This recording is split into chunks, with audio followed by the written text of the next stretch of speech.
Shalom, saudaraku. Kita ngobrol santai aja ya, karena tema kita kali ini cukup rumit. Kalau nggak santai, nanti malah susah paham sendiri. Kita akan bahas dari surat Paulus buat jemaat Efesus pasal 2, mulai ayat 11 sampai 15. Berikut ayatnya. Karena itu ingatlah, bahwa dahulu kamu, sebagai orang-orang bukan Yahudi menurut daging, yang disebut orang-orang tak bersunat oleh mereka yang menamakan dirinya sunat, yaitu sunat lahiriah yang dikerjakan oleh tangan manusia, bahwa waktu itu kamu tanpa Kristus, tidak termasuk kewargaan Israel, dan tidak mendapat bagian dalam ketentuan-ketentuan yang dijanjikan, tanpa pengharapan dan tanpa Allah di dalam dunia. Tetapi sekarang, di dalam Kristus Yesus kamu, yang dahulu jauh, sudah menjadi dekat oleh darah Kristus, karena dialah damai sejahtera kita, yang telah mempersatukan kedua pihak, dan yang telah merubuhkan tembok pemisah, yaitu perseteruan, sebab dengan matinya sebagai manusia, ia telah membatalkan hukum Taurat dengan segala perintah dan ketentuannya, untuk menciptakan keduanya menjadi satu manusia baru di dalam dirinya, dan dengan itu mengadakan damai sejahtera. Nah, teks ini sering dipakai buat bahan debat agama, apalagi di Indonesia, khususnya soal polemik antara Islam dan Kristen. Kita akan baca ayat demi ayat yang biasanya sering dipakai buat serangan ke Kristen. Ayat 11 bilang, dipersatukan di dalam Kristus. Ingatlah dulu, kalian itu bukan Yahudi menurut daging, yang disebut orang-orang tak bersunat oleh mereka yang menyebut dirinya sunat, yaitu sunat lahiriah yang dilakukan oleh tangan manusia. Jadi di sini sudah ada dua kelompok, yang disebut tak bersunat dan yang disebut bersunat. Siapa yang menyebut? Orang-orang yang bersunat secara lahiriah. Jadi sudah ada perseteruan antara orang-orang tidak bersunat dan yang bersunat di Efesus waktu itu. Orang yang tidak bersunat itu adalah orang bukan Yahudi, sedangkan yang bersunat itu orang Yahudi. Nah, kedua latar belakang komunitas ini, Yahudi dan bukan Yahudi, ternyata keduanya jadi anggota jemaat Kristen mula-mula. Tapi perbedaan ini sempat menimbulkan ketegangan. Itu konteksnya. Lanjut ayat 12. Waktu itu kalian tanpa Kristus, artinya orang bukan Yahudi dulu tidak punya Kristus, tidak termasuk warga Israel, dan tidak dapat bagian dari janji Allah. Mereka hidup tanpa pengharapan dan tanpa Allah di dunia ini. Ini jelas buat kelompok bukan Yahudi. Ayat 13 bilang, tetapi sekarang di dalam Kristus Yesus, kalian yang dulu jauh sudah jadi dekat oleh darah Kristus. Jadi karena pengorbanan Kristus, yang tadinya jauh sekarang jadi dekat, dan Kristus tidak hanya untuk orang Yahudi tapi juga untuk bangsa lain. Ayat 14 ini penting sekali, karena Kristus adalah damai sejahtera kita. Dialah yang sudah mempersatukan dua pihak yang bertikai dan meruntuhkan tembok pemisah yang menyebabkan perseteruan antara Yahudi dan bukan Yahudi. Jadi memang diakui di sini ada dua pihak yang sedang bertikai, dan tembok pemisah itulah yang menimbulkan konflik. Ayat 15 bilang, sebab dengan kematiannya sebagai manusia, Kristus membatalkan hukum Taurat dan segala perintahnya, supaya kedua pihak itu menjadi satu manusia baru di dalam dirinya, dan dengan itu mengadakan damai sejahtera. Nah, ayat ini memang susah dipahami teman-teman. Latar belakang ayat-ayat ini cukup kompleks, dan gak mudah orang untuk memahaminya secara utuh. Karena itu, tema kita sekarang adalah, apakah Yesus membatalkan hukum Taurat? Kita lihat dulu surat Paulus ini. Sejak zaman gereja mula-mula, surat Paulus ini sudah jadi bahan kesalahpahaman. Paulus memang orang pintar. Dia murid Gamaliel kedua, seorang teolog Yahudi yang sangat cerdas pada masanya. Dan dia mengikuti sebuah aliran yang juga punya pertentangan, yaitu antara Rabi Meir dan para penerusnya. Jadi latar belakang ini memang cukup rumit dan kompleks. Karena itu, Rasul Petrus, yang paling senior di antara para rasul, sudah mengingatkan hal ini dalam 2 Petrus pasal 3 ayat 15 dan 16, supaya kita sadar kalau apa yang kita bahas ini juga sudah sulit pada zaman dulu. Petrus bilang, anggaplah kesabaran Tuhan kita sebagai kesempatan untuk beroleh keselamatan. Seperti juga Paulus, saudara kita yang dikasihi, telah menulis kepadamu menurut hikmat yang dikaruniakan kepadanya. Artinya, Petrus mengakui Paulus mendapat hikmat dari Allah untuk menulis surat itu. Tapi ada juga hal yang sulit dipahami dalam surat Paulus itu. Dan ada orang yang kurang kuat imannya, malah memutarbalikkan isi surat itu sampai membawa kehancuran bagi dirinya sendiri. Sama seperti yang juga terjadi dengan tulisan-tulisan lain. Surat ini kira-kira ditulis sebelum tahun 64 Masehi, karena Rasul Petrus meninggal pada tahun itu. Nah, di sini sudah muncul semacam kontroversi, saudara-saudara. Ada kelompok-kelompok tertentu yang tidak suka dengan tulisan Rasul Paulus lalu memutarbalikkannya, Kenapa bisa begitu? Karena Tuhan memberikan hikmat kepada Paulus untuk menyampaikan hal-hal yang memang cukup sulit dipahami. Pendekatan Paulus ini kadang tidak Cocok dengan cara pikir kelompok Yahudi yang sangat kompleks pada zamannya. Bayangkan saja, ada orang Yahudi yang berlatar belakang Aramaik, artinya mereka tinggal di Yerusalem dan memakai bahasa serta tradisi tertentu. Di sisi lain, ada juga orang Yahudi dari diaspora yang pusatnya ada di Alexandria, Mesir sejak abad ketiga sebelum Masehi. Mereka punya budaya, bahasa, dan kebiasaan yang berbeda dari orang Yahudi di Yerusalem. Kalau kita baca kisah para rasul pasal 6 dan 1, jemaat di Yerusalem saja sudah terbagi dua kelompok. Yang pertama adalah orang Yahudi yang berbahasa Yunani. Mereka lebih terbuka pada pemikiran baru dan paradigma yang lebih luas. Sementara itu, kelompok kedua adalah orang-orang Ibrani atau Aram yang menjadi anggota jemaat mula-mula dan berbicara bahasa Ibrani dan Aram. Jadi, sejak abad pertama kekristenan, jemaat di Yerusalem sudah multibahasa. Ada yang memakai bahasa Yunani, ada juga yang memakai bahasa Ibrani dan Aramaik. Inilah gambaran kompleksitas situasi jemaat saat itu. Karena itu, Rasul Petrus memperingatkan bahwa pada hari Tuhan, yaitu hari-hari akhir, tantangan dan kesulitan akan jauh lebih besar daripada yang terjadi sekarang. Peringatan ini diberikan supaya kita sadar bahwa kejadian-kejadian di akhir zaman nanti bisa saja mengulang apa yang pernah terjadi di masa itu. Ini yang Rasul Petrus sampaikan agar kita tetap waspada. Nah, saudara-saudara, sekarang kita bertanya, apakah Yesus datang untuk membatalkan Taurat, ataukah dia tetap menjalankan dan menggenapinya? Ayat ini sering dipertentangkan dengan Matius 5 ayat 17 yang berkata, "Jangan kira aku datang untuk meniadakan hukum Taurat dan kitab para nabi. Aku tidak datang untuk meniadakan, tapi untuk menggenapinya." Bahkan Yesus menegaskan bahwa yang terkecil sekalipun, 1 iota, tidak akan dihapus sebelum semuanya tergenapi. 1 iota itu adalah huruf Yud, huruf terkecil dalam abjad Ibrani. Jadi maksudnya, hukum yang paling kecil pun tidak akan dihilangkan sampai semuanya selesai. Tapi di sisi lain, Paulus berkata bahwa karena kematiannya sebagai manusia, Yesus telah membatalkan hukum Taurat. Ini kan terdengar bertentangan, bukan? Nah, inilah yang sering diputar-balikan oleh beberapa orang. Namun, jika kita baca surat Paulus yang lain, misalnya Roma pasal 10 ayat 4, ia mengatakan, "Sebab Kristus adalah kegenapan hukum Taurat, sehingga setiap orang yang percaya memperoleh kebenaran." Artinya, ketika Paulus bilang Kristus adalah kegenapan Taurat, Taurat itu punya makna lebih tinggi daripada sekadar hukum ritual. Di balik aturan-aturan itu ada maksud Tuhan yang lebih dalam dan luas. Kristus datang bukan untuk menghapus Taurat, tapi untuk menggenapi maksud dan tujuan di balik Taurat itu. Maka dalam surat-surat lainnya, Paulus menegaskan bahwa dia tidak membatalkan Taurat, justru mengajak kita memahami Taurat dengan benar. Nah, supaya kita bisa mengerti semua ini, pertama-tama kita harus melihat teks asli yang dipakai dalam surat Efesus ini. Nah, yang kedua ini soal konteks di mana Paulus berbicara. Penting banget kita paham bagaimana kita membaca Alkitab dalam konteks orang Yahudi waktu itu, bukan dalam konteks orang Eropa atau Indonesia sekarang. Kalau kita bicara sejarah, ada bahaya besar yang disebut anakronisme sejarah. Apa itu anakronisme? Kata ana artinya melawan, dan kronos artinya waktu atau urutan waktu. Jadi anakronisme itu salah menempatkan sesuatu di waktu yang salah.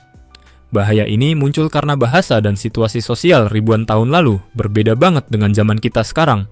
Apalagi zaman Abraham berbeda jauh dengan zaman kita. Contoh gampangnya, bentuk kuburan zaman Yesus itu beda banget sama kuburan kita sekarang. Kadang orang bandingkan Injil Markus dan Matius, kelihatan bertentangan.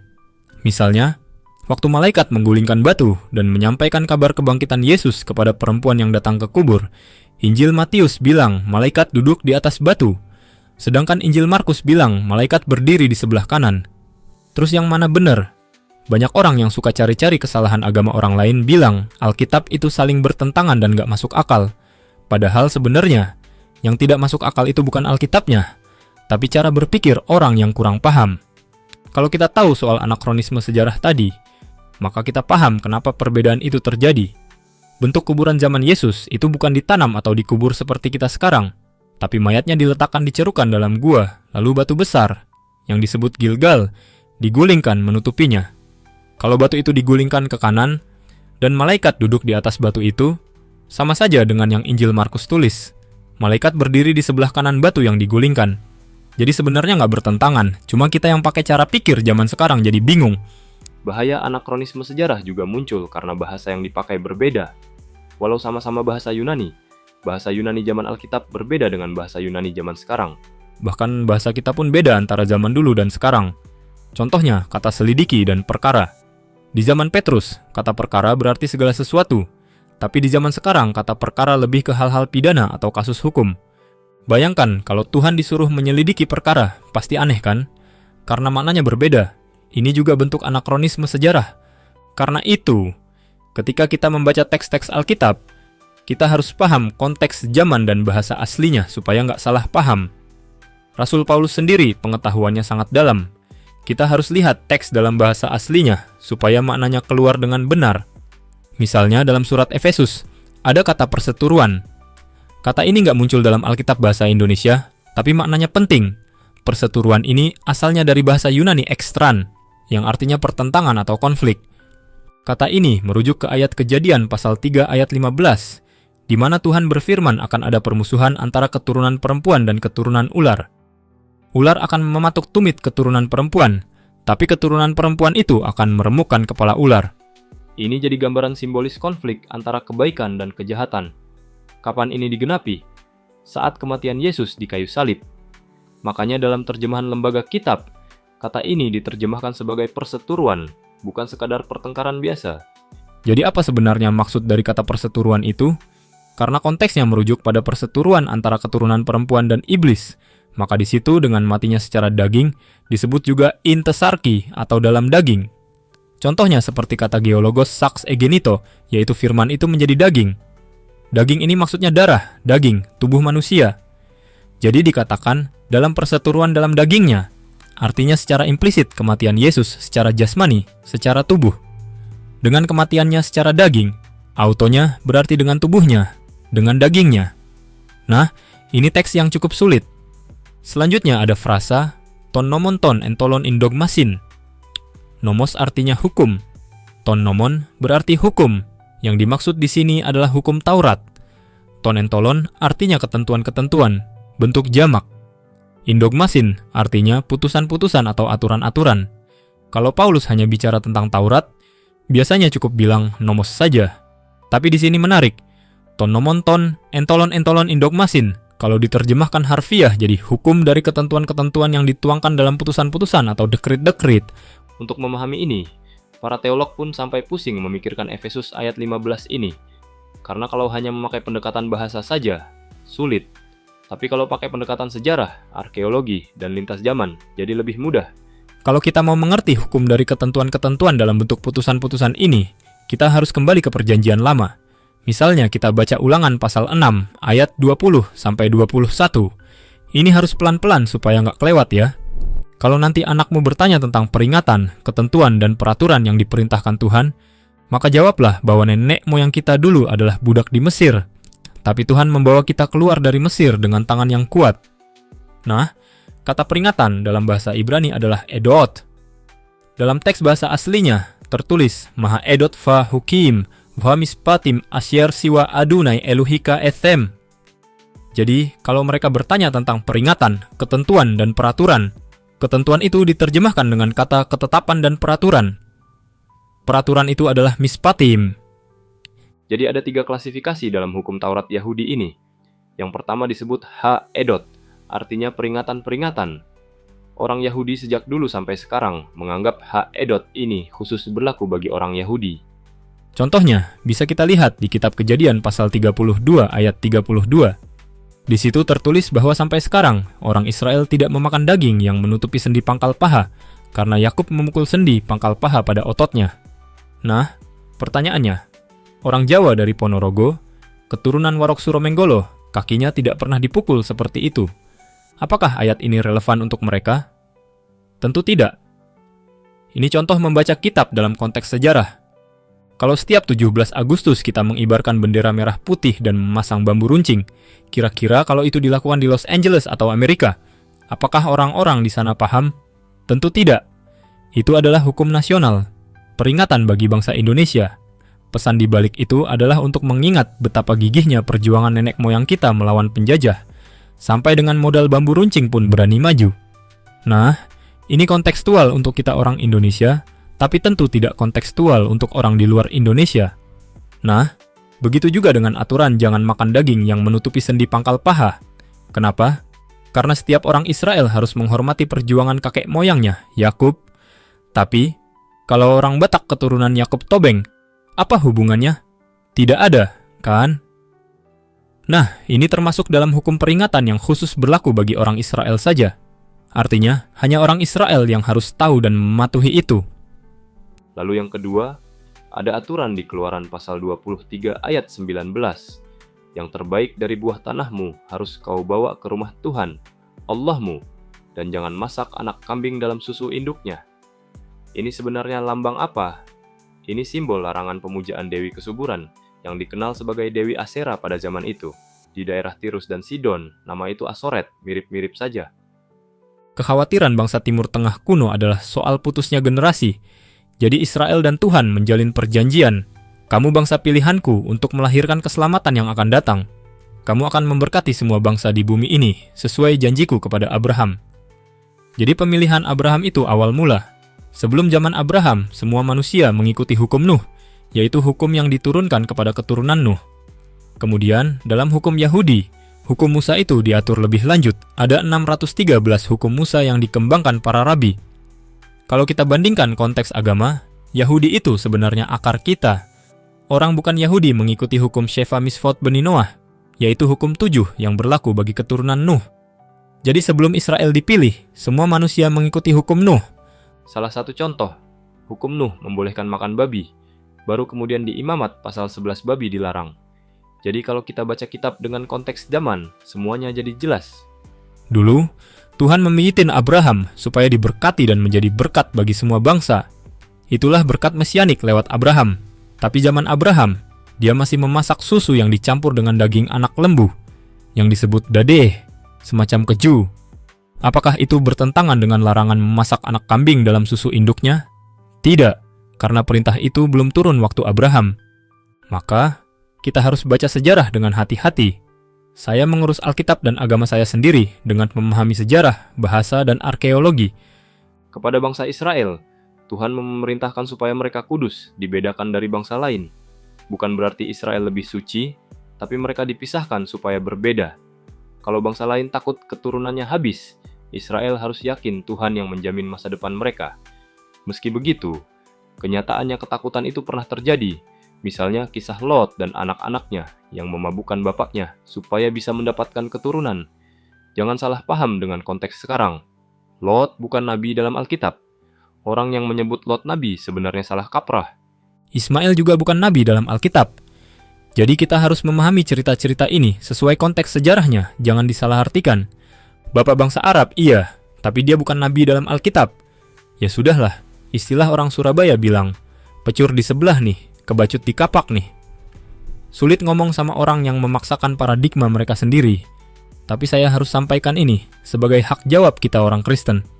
Nah, kenapa anak-anak Lot berbuat kurang ajar? Karena mereka khawatir tidak bisa meneruskan garis keturunan marga bapaknya. Abraham juga pernah merasakan kekhawatiran itu, sampai muncul Hagar dan Ismail. Itulah dunia Timur Tengah, Tuhan memberi pengajaran lewat kisah-kisah itu. Tuhan berkata, jangan kamu menyerupai bangsa lain. Masa depanmu ada di tanganmu kalau kamu mengikuti aku. Makanya ada larangan jangan makan daging bersama susu induknya. Itu supaya Israel tidak ikut-ikutan kekhawatiran bangsa lain yang menyembah Asera, Dewi Kesuburan. Kalau di Indonesia, semacam simbol Linggayoni di Candi Sukuh, Jawa Tengah. Kalau Israel ada di Jawa Tengah, Tuhan bilang, jangan kamu pergi ke Candi Sukuh. Itu simbol Dewi Kesuburan, mirip Yin dan Yang.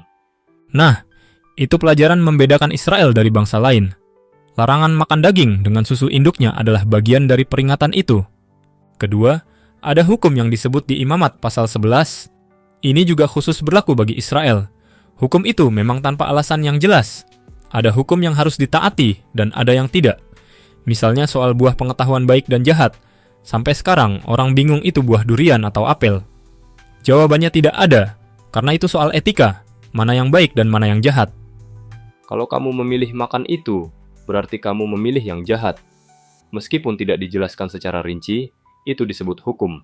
Kalau taat, kamu dibenarkan. Kalau tidak taat, Salah. Imamat pasal 11 ini bilang, binatang yang bersisik boleh dimakan, yang tidak bersisik tidak boleh. Tapi apa hubungannya dengan kesehatan? Tidak ada kaitannya. Babi itu dianggap mengandung cacing pita, tapi sebenarnya semua binatang bisa mengandung cacing pita, tergantung cara memasaknya. Selain babi, ada binatang lain yang dilarang dimakan, onta, kelinci, pelanduk. Kalau ini diterapkan di tempat-tempat seperti Telaga Sarangan, mungkin tempat itu harus tutup karena ada sate kelinci. Larangan ini hanya berlaku bagi orang Yahudi. Kenapa babi dilarang? Sampai sekarang jawabannya tidak jelas. Tapi orang Yahudi tidak berhenti mencari jawaban. Sejak awal, para rabi dan filsuf Yahudi terus mencari penjelasan. Salah satu yang mencoba menjelaskan adalah seorang filsuf Yahudi bernama Philo dari Alexandria. Philo hidup di abad pertama Masehi, jadi seumuran dengan Yesus, hanya saja mereka tinggal di tempat berbeda sehingga tidak pernah bertemu. Philo tinggal di Alexandria, Yesus di Yerusalem.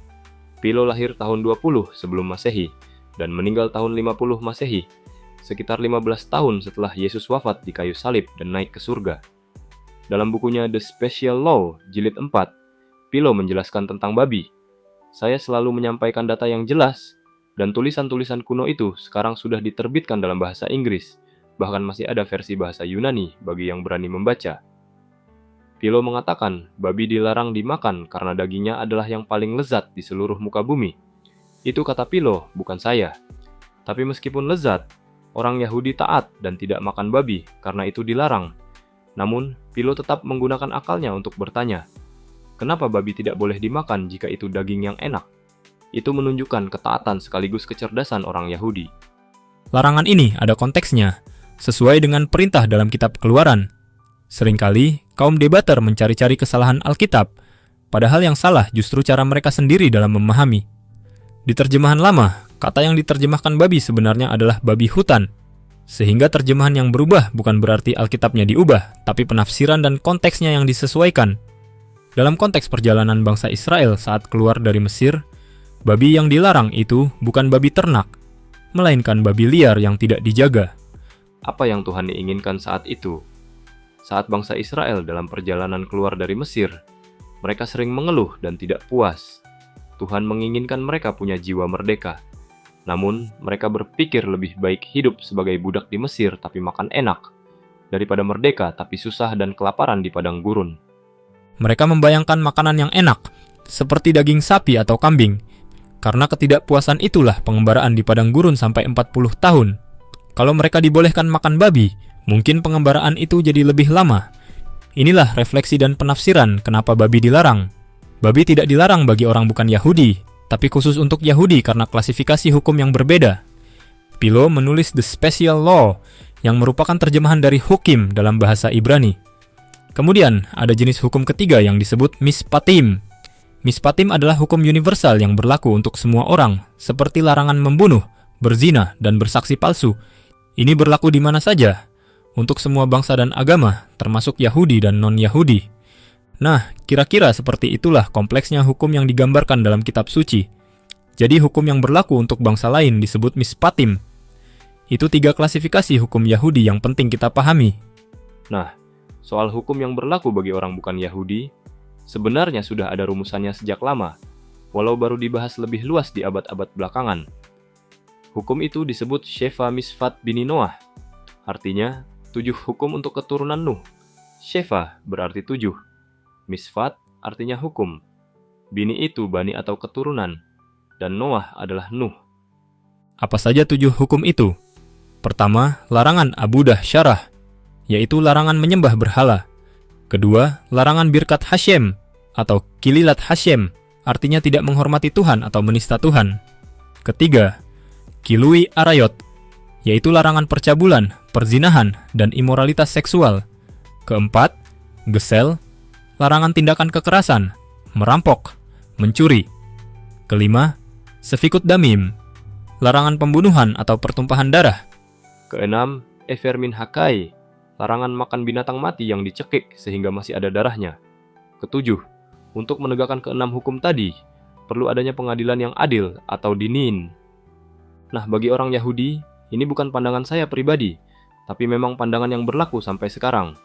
Kalau kamu ke Israel dan mengunjungi perkampungan Yahudi ultra-ortodoks, Mereka yang hanya belajar Taurat di yeshiva dan tidak bekerja, sering dipanggil penguin oleh orang Yahudi sekuler karena pakaiannya mirip burung penguin.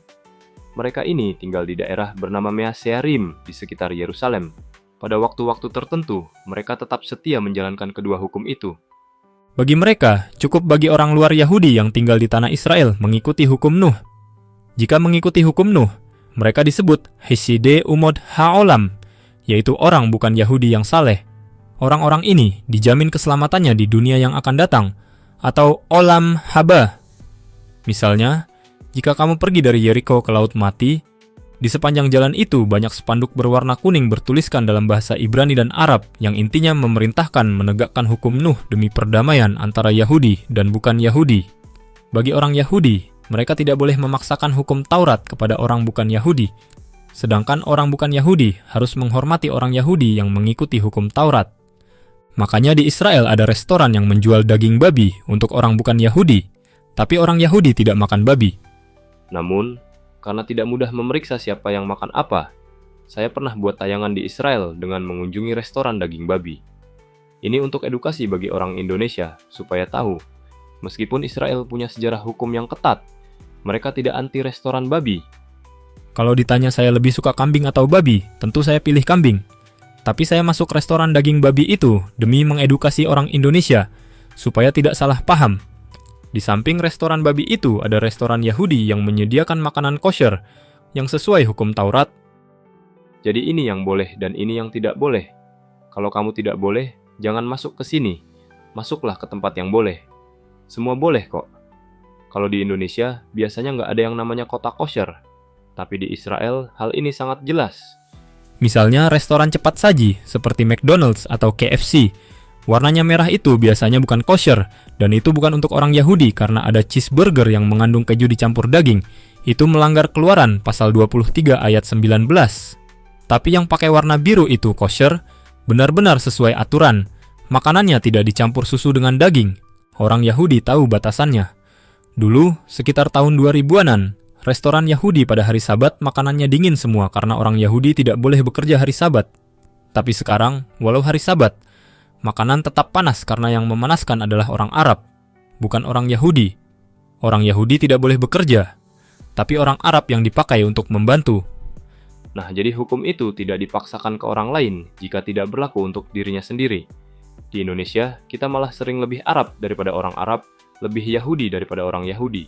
Contohnya, ada yang bilang Bali mau jadi wisata halal, padahal Bali itu pulau Hindu. Halal untuk siapa? Untuk Islam sapi itu halal, tapi untuk Hindu sapi itu haram. Jadi nggak bisa dipaksakan begitu saja. Saya tidak pernah diam kalau ada isu wisata halal karena saya bicara tentang keberagaman agama. Bali adalah pulau Hindu dan tuan rumahnya tidak melarang babi. Bahkan di Bali, setiap tanah sering dikasih darah babi untuk ritual. Jadi kalau kita memaksakan hal lain, itu bukan kita yang asli Bali. Bagi orang Muslim, babi haram, sapi halal. Bagi orang Bali sebaliknya, sapi haram dan babi halal. Jadi halal itu tergantung siapa yang menentukan. Nah, ini pelajaran penting dari Alkitab bagi saya. Kalau kita memahami Efesus pasal 2 ayat 15 bahwa dengan kematian Yesus hukum Taurat dibatalkan, itu bertentangan dengan sabda Yesus sendiri yang mengatakan, Dia datang bukan untuk membatalkan hukum Taurat, seperti yang tertulis di Matius pasal 5 ayat 17. Ada tafsiran yang disebut antinomian, yang bilang di zaman baru ini hukum Taurat tidak perlu lagi diikuti. Ini salah besar karena memutus hubungan dengan akar sejarah. Orang seperti ini tidak punya pijakan yang kuat di bumi dan tidak diterima di surga karena tidak jelas identitasnya. Kita harus melihat ini dari sudut pandang yang benar. Ada dua tafsiran utama. Pertama, tafsiran antinomian yang kita tolak. Kedua, tafsiran nomian yang mengatakan hukum Taurat berlaku tapi harus dipahami kapan, di mana, dan kepada siapa. Saya katakan, kalau kita lihat secara harafiah, dengan kematian Yesus secara tubuh, sesuai konteks Kejadian 3:15, hukum Taurat yang terdiri dari ketentuan-ketentuan dan putusan-putusan telah dibatalkan. Kata dibatalkan di sini diterjemahkan dari kata katargio, yang menarik untuk dipelajari lebih lanjut. Kata dibandingkan di sini sebenarnya berarti terpenuhi atau dibatalkan, seperti istilah void ab initio, yang artinya batal sejak awal karena syaratnya tidak terpenuhi. Jadi secara harafiah, hukum itu menjadi tidak efektif. Tuhan menciptakan hukum Taurat untuk orang Yahudi, dan hukum Nuh untuk bukan Yahudi, dengan tujuan mencapai damai sejahtera. Masing-masing kelompok berada dalam posisinya tanpa saling mengintervensi. Dalam jemaat gereja, ada dua kelompok, orang Yahudi yang tunduk pada hukum Musa, dan orang bukan Yahudi yang tunduk pada hukum Nuh. Di Kisah Rasul pasal 15 ayat 5, digambarkan orang-orang Farisi yang sudah percaya kepada Yesus ingin agar orang bukan Yahudi yang masuk jemaat harus disunat dan mengikuti hukum Yahudi. Ini menimbulkan kehebohan di Yerusalem. Para rasul pun berkumpul dalam konsili apostolik Yerusalem. Mereka membahas apakah orang bukan Yahudi harus disunat dan mengikuti hukum kasrut sebelum masuk jemaat, atau apakah mereka bisa langsung mengikuti hukum Kristus yang berdasarkan kasih karunia. Para rasul yang hadir adalah Petrus, Yakobus saudara Kristus, Paulus, Barnabas, dan pemimpin gereja di Yerusalem. Petrus mengatakan, nenek moyang kita sendiri tidak mampu memikul hukum ini, jadi kenapa kita harus memaksakan pada orang lain? Ia meminta supaya mereka mendengarkan Paulus dan Barnabas yang Tuhan utus sebagai rasul bagi bangsa lain. Paulus dan Barnabas bersaksi bahwa mujizat tetap terjadi pada bangsa bukan Yahudi yang belum disunat. Misalnya, orang buta dicelikkan dan yang sakit disembuhkan meskipun mereka makan babi. Ini berarti Tuhan tidak meminta agar orang bukan Yahudi harus patuh hukum Musa dulu. Kemudian, untuk jemaat Kristen di Antiokhia yang kebanyakan bukan Yahudi, Yerusalem mengeluarkan putusan. Yakobus yang berbicara terakhir dan merekomendasikan agar orang bukan Yahudi menjauhkan 4 hal saja. 1. Jangan makan daging yang dipersembahkan kepada berhala. 2. Hindari percabulan. 3. Jangan makan darah. 4. Jangan makan binatang yang mati dicekik. Hukum yang diputuskan dalam Kisah Rasul pasal 15 ini memiliki sistematika berbeda dengan hukum para rabi. Misalnya, larangan tidak menghormati Tuhan, Kililat Hashem, dan larangan menyembah berhala, Abudah Jarah, disatukan menjadi satu paket. Larangan percabulan, perzinahan, dan imoralitas seksual disatukan dalam satu kata, percabulan. Larangan darah, Sefikut Damim, meliputi pembunuhan, kekerasan, dan perampokan yang juga menjadi satu paket. Larangan makan binatang mati dicekik, Evermin Hakai, juga diungkapkan dalam aturan ini.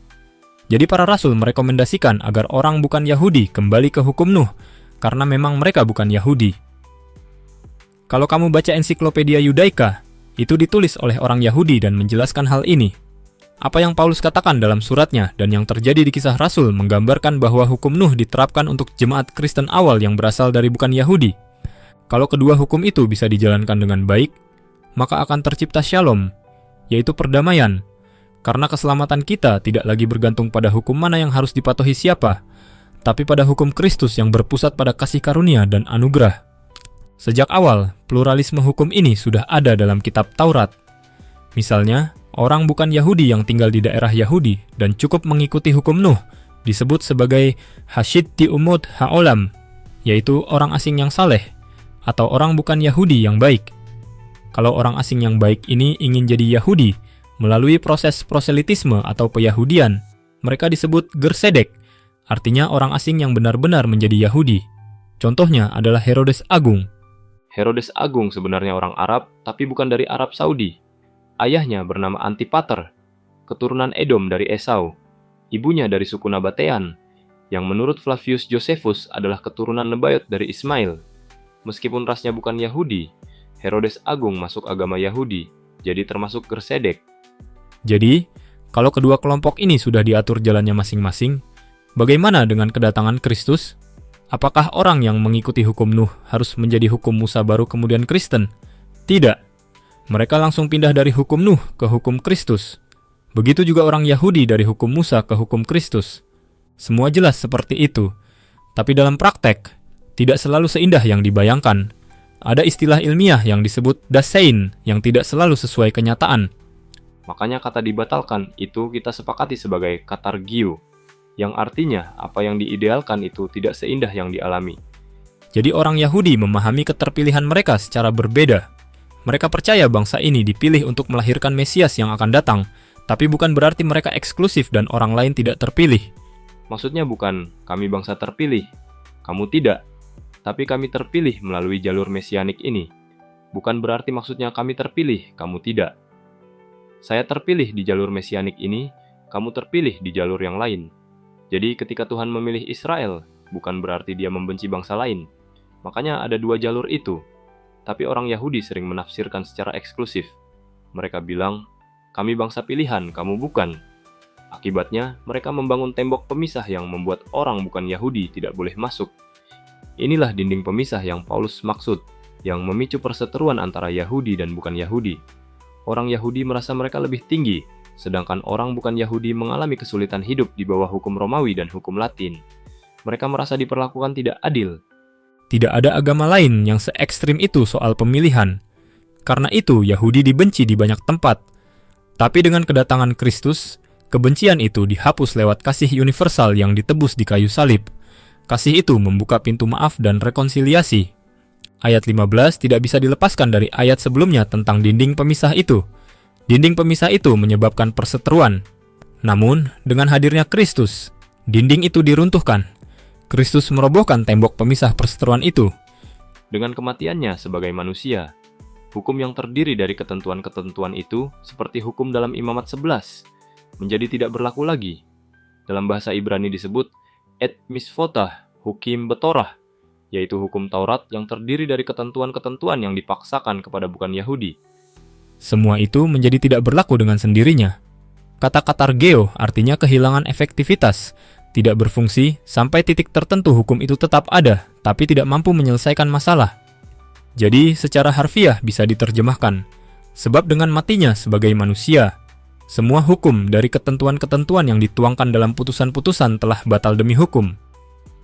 Tujuannya supaya kedua pihak yang bertikai itu menjadi satu manusia baru dalam Kristus, dan dengan itu tercipta damai sejahtera. Untuk memperdamaikan keduanya dalam satu tubuh dengan Allah melalui salib dengan menghapus perseteruan itu. Ayat 17 bilang, Kristus datang memberitakan damai sejahtera kepada yang jauh dan yang dekat. Yang jauh itu orang bukan Yahudi, yang dekat orang Yahudi. Ayat 18, oleh karena Kristus, kedua pihak dalam satu roh bisa beroleh jalan masuk kepada Bapa. Jadi kamu bukan lagi orang asing dan pendatang. Kata asing itu ingatkan kita pada Gertosaf dan Gersedek. Gertosaf itu orang bukan Yahudi yang mengikuti hukum Nuh, sedangkan Gersedek adalah orang asing yang benar-benar menjadi Yahudi, seperti Herodes Agung. Dengan Kristus, kamu yang dulu jauh lewat hukum Nuh, dan yang dekat lewat hukum Musa, sekarang di bawah hukum Kristus yang membuka pintu rekonsiliasi. Bukan hukum Taurat yang dibatalkan, tapi hukum itu kehilangan kekuatan karena tidak efektif. Itu arti kata katargeo, turun ke satu titik di mana hukum itu tidak berfungsi. Ini terjadi karena selama pelaksanaannya, hukum itu justru menjadi dinding pemisah. Dinding pemisah ini punya latar belakang sejarah disebut Mehitsah atau Sorek. Itu dinding pemisah di bait suci yang dirubuhkan oleh Kristus. Saya baca tulisan Flavius Josephus, sejarawan Yahudi abad pertama. Dia bilang, di serambi pertama sampai pelataran kedua ada dinding pemisah dari batu yang tingginya 3 hasta, dengan pilar-pilar di atasnya. Dinding itu menandai hukum kesucian, dengan tulisan Yunani dan Latin sebagai tanda batas bagi orang bukan Yahudi. Kesimpulannya, jelas bahwa hukum Taurat untuk orang Yahudi dan hukum Nuh untuk bukan Yahudi masing-masing memiliki tujuan yang sama, yaitu membawa damai sejahtera dan menjaga kedamaian antar umat manusia. Namun, dalam sejarah, pemahaman yang eksklusif justru menimbulkan tembok pemisah dan perseteruan antar kelompok. Dengan datangnya Tuhan Yesus Kristus, tembok pemisah itu dirobohkan. Kasih-Nya yang universal membuka pintu rekonsiliasi antara orang Yahudi dan bukan Yahudi. Melalui kematian dan kebangkitannya, hukum lama yang menjadi sumber perseteruan kehilangan kekuatan dan digantikan oleh hukum kasih karunia yang mempersatukan semua orang dalam satu tubuh. Kita diajak memahami bahwa tidak ada satupun kelompok yang lebih rendah atau lebih tinggi di mata Tuhan. Semua memiliki jalur keselamatan masing-masing, dan Tuhan mencintai setiap orang tanpa memandang latar belakang. Pintu keselamatan dan damai sejahtera terbuka bagi semua. Marilah kita hidup dengan kasih, saling menghormati, dan menerima perbedaan sebagai kekuatan untuk membangun dunia yang lebih baik. Jangan biarkan perbedaan menjadi penghalang, tapi jadikan itu jalan untuk bersatu. Nah, terima kasih sudah mengikuti pembahasan ini dengan hati terbuka. Semoga pelajaran ini memperkuat iman dan kehidupan kita sehari-hari. Tuhan Yesus memberkati kita semua. Amin.